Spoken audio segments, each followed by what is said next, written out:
Problem 8.61 is an astronomical problem which lends itself very well to using the conservation of energy.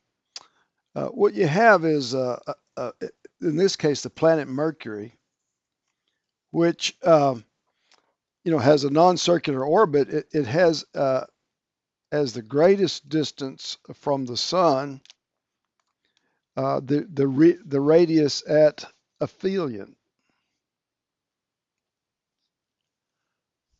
It'll have, of course, a mass uh, m and a velocity at aphelion. And then in its closest approach, that distance is called the radius at perihelion. And it'll have a velocity there, and the velocities are not the same. If you're closer, you'll be going faster. If you're farther away, you'll be going slower. And the question is, based on the velocities at the two uh, locations here, and the fact that you know this distance here, the radius at aphelion, what is the radius at perihelion? So what's given are these values. I don't think I'm going to put the values in. I'm just going to refer to them, and then you can put those in.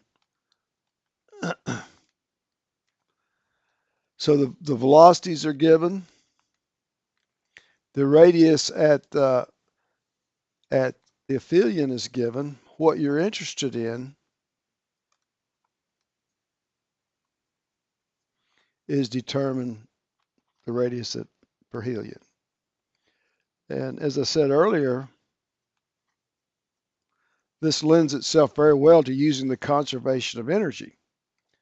The energy that you're going to have at aphelion would be the kinetic energy there, plus the potential energy, and that's got to equal to the kinetic energy at perihelion plus the potential energy. We can get at what the radius is at perihelion from figuring out what the potential energy is at perihelion. So all you really have to do is plug in the expressions for the kinetic energy at aphelion. Okay, and then, well, the potential energy is negative. Okay, so that'd be minus universal gravitational constant, the mass of the sun, the mass of Mercury, that's what that represents.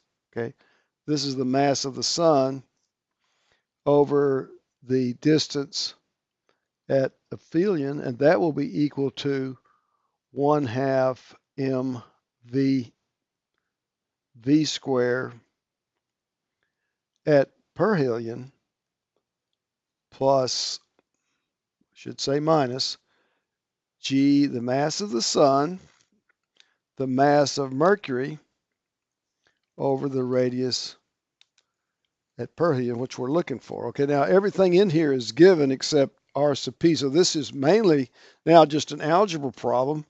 You can, of course, eliminate the mass of the planet there and collect the terms for the collect the kinetic energy terms, and so that would be 1/2 the velocity at aphelion minus, this has got to come on the other side of the equation, the velocity squared at perihelion, like that. And then that equals, you got the g term. You're going to bring this on the other side of the equation.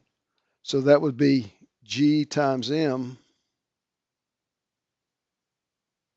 times 1 over the radius aphelion minus 1 over the radius perihelion. Now this is what you're looking at. So you've got some algebra ahead of you, but this should be fairly doable in terms of isolating what 1 over r sub p is. Solve for that, and then take the inverse once you solve for that value right there. So I'm going to leave you with this little bit of algebra to do and then plug in the numbers to arrive at what that distance is.